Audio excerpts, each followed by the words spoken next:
What's going on, y'all? Rivendare here. I've been playing the absolute hell out of the new WoW expansion Midnight, and I'm a 20-year vet and jack-of-all-trades type player, where I like to dip my toes into pretty much all the content the game has to offer and see how fun and engaging it is. From Mythic Plus to exploring my local housing neighborhood and beyond, I feel pretty qualified to give my opinion on the new expansion as a whole and how it stacks up so far, and most importantly, is it fun? Yes, I know fun and World of Warcraft aren't always synonymous. I mean actual fun, not I'm doing boring chore dailies while I watch YouTube on my second monitor fun. Can it make me smile? Can it get me excited? And can it grab my attention with a game loop that gets me hooked? Does it feel like a true fantasy adventure? These are the type of things I'm looking for here. So if you enjoy WoW or fantasy related content, feel free to subscribe so you don't miss a video. What I have to say may surprise you. A big issue I've had with WoW for many years now has been the crazy levels of friction that were placed into the game. Much of the choices made no sense and seemed like Blizzard was just trying to force us to keep playing and grinding. Fun be damned as long as we had a WoW sub and kept sending them cash. This is painfully obvious with things like Valor Stones from the past, and most recently the garbage pre-patch / expansion event Blizzard shoveled out. So whenever I play a new patch or expansion, I'm always weary about the shitty practices in the back of my head, and when you are trying to engross me in a fantasy world, that's the last thing you should want players to have floating around in their heads. If you can get me to forget that the game is made by a billion-dollar company, then that's a good thing. Now with that being said, let's jump into some of the changes and how I feel the expansion felt to play, from the leveling experience all the way to the start of Season 1 where we are right now. The best change Blizzard made was the removal of those Valor Stones. Valor Stones served no purpose in the game but to sideline you and keep you playing and doing tasks that otherwise you would literally not want to do.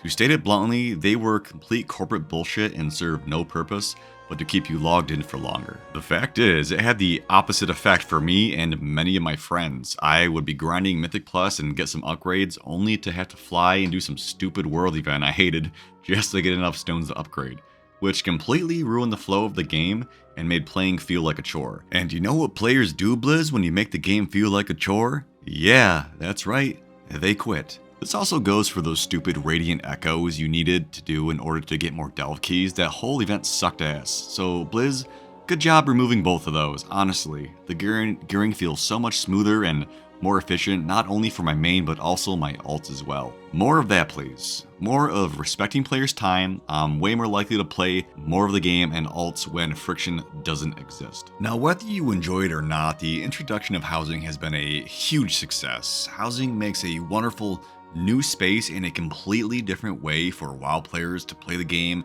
interact within a community, and gives a reason to do different content. It's a feature that as a new WoW player nearly 20 years ago, I dreamed of having in the game. My own little nook in Azeroth where I can customize and show off all the blood, Mountain Dew sweat, and flaming hot Cheeto tears I poured into the game over the years. The amount of player expression that housing brought in is off the charts. It's amazing to receive physical, tangible rewards that you can see. One of the reasons I stopped giving a shit about achievements is that there wasn't really any tangible benefit to getting them unless they reward some sort of cosmetic effect like the shoulder and helm enchant for high Mythic Plus rating or the weapon enchant for high PvP rating. Yes, gearing itself is a physical representation of what you have achieved, but that was severely diminished with the transmog system. When I have to inspect a player to see what they have accomplished instead of spotting the player in the wild and seeing the rare badass weapon that they have on their back, it really takes away from the tangible reward. And let's be honest, many of us started to play the game because we wanted to get those badass armors, look sick, and pretend to be AFK in front of the bank. This brings us back to housing and the potential it has to create an insanely cool relationship between players and different types of content. If Blizz makes a rare badass housing item that I can only get from doing a raid, PvP, or dungeon, that carrot on a stick will promote me to try and do that content, and while doing so could improve me as a player and help me uncover and enjoy aspects of the game I previously didn't think I would like. The more physical items Blizzard makes for doing all sorts of content, the better. Similar to the prey trophies that show your prowess hunting for Astalor, eventually, I want to be able to walk into my house and see the fruits of my labor from expansions past. They won't be forgotten in a UI menu, never to be seen again. They could be sitting right on the hearth over the fireplace, every time I walk in my house. So very importantly, and especially since it's the first thing we do, we need to talk about leveling. So how was the pacing for leveling? Was it too slow, too fast, just right? I would honestly say it felt pretty good. It didn't feel like a slog, and I was able to do the entire campaign as well as most of the delves and dungeons and hit 90 with no issue. Did I really pay attention to the story? Nope. Outside of general tidbits here and there, if anything, it just made me hate Erator. He seems like another little bitch with daddy issues like Anduin. The writing seemed really cringe for a lot of it, and eventually I just tuned it out and started to not care about the cutscenes at all. The zones are very hit and miss for me. I absolutely loved the remake of Silvermoon City. It is by far the best and coolest city to ever appear in an MMO that I've ever seen.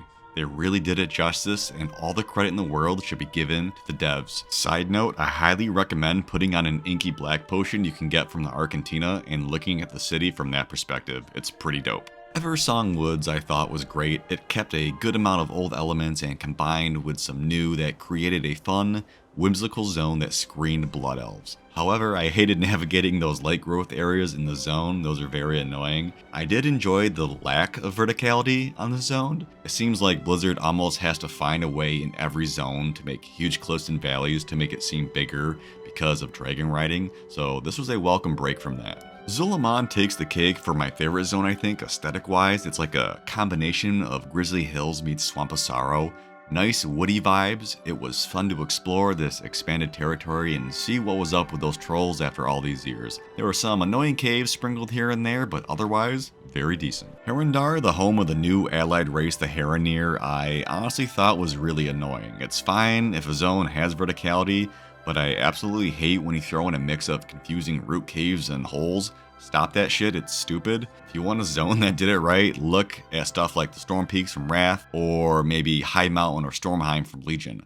Those zones did it right. The whole zone was very samey. It's kind of obnoxious to try and farm herbs and ore there, and it's got roots, I don't know, super mid. Now, Voidstorm is also another extremely meh zone, definitely the least interesting of all the new zones.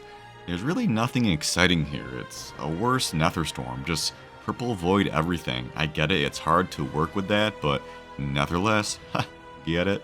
This is a below mid zone for sure. So overall in my book, we had 2 decent zones and 2 extremely mid zones. It's a good thing the bad zones were set for after Eversong and Zul'Aman in the campaign, because I think it might have turned people off a bit initially if you started with those crapshoots. You know, what happened to more flat, broad space zones like Nagrand? Just a thought. Now for the audio and music, I really can't give enough praise to the audio and sound designers for this expansion. The music scores make the good zones fantastic, and the mid zones at least tolerable. I always keep my music looping for the first couple of weeks of an expansion to see if you can really feel the ambiance and the vibe of a zone. It's such a high factor on how I feel about a zone and what it's trying to get me to feel as a player. Look at a zone like Grizzly Hills, for example. That zone's music slaps and brings you into the game like no other. All the ambient noise design is fantastic as well. Crank it up and sit in Zul'Aman for a bit and you will see what I mean. Now let's talk about gearing up and preseason.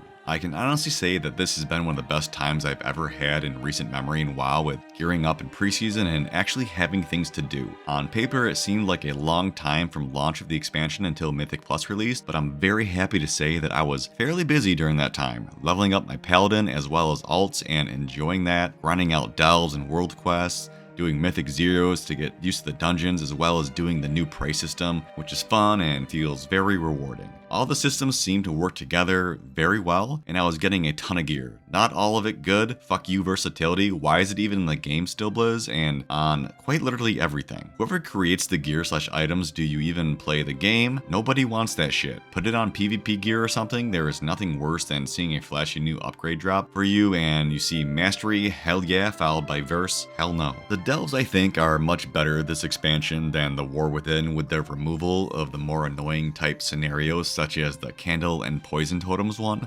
The new dungeons also seem pretty decent with no major pain points. The Mythic Plus dungeon pool definitely seems easier this time around, with Mythic 10s feeling more like last season's 6 or 7s, haha. I think that's due to the changes made with add-ons, removing most healer kicks and damage overall seeming less spiky, which in my humble opinion is a much preferred state of the game. I was able to do a ton of 10s with my friends with 0 party wipes and pretty little friction. Again, another win. The greater rewards at lower key levels combined with the easier dungeons I hope gets more players to try Mythic Plus. Again, this is a video game. Video games are meant to be fun, and nobody gives a shit about how good you are at World of Warcraft. Enjoy it, try your best, and if you are super sweaty, you can still, push super high keys for titles and enjoy the game that way. It's a win for all. Now, with that being said, and everything thrown out there like that, there are pretty much a few key things that are important when it comes to if I think the expansion is good or not. And that is, am I having fun? Am I enjoying my time in game doing the activities available? And am I getting excited to play the game when I'm not online? The answer is yes. Honestly, I think the experience so far has overall been very positive, and this is shaping up to be one of my favorite expansions so far. The more friction that Blizzard removes, the better the game will become, and I'm having an absolute blast doing Mythic Keys and then relaxing by doing some home design. It's a fantastic combo. Overall, I'd give this expansion a 9 out of 10 so far. So that's my opinion and my experience with Midnight so far. I'm pretty optimistic about the direction Blizzard seems to be going, and hopefully they maintain that course. What was y'all's opinion on Midnight so far? What do you agree or disagree with? I'd love to hear you in the comments below. If you enjoy my content, please subscribe. I stream on YouTube and Twitch, so check out the info below. I'm Rivendare. It's been great. Until next time, guys. Peace.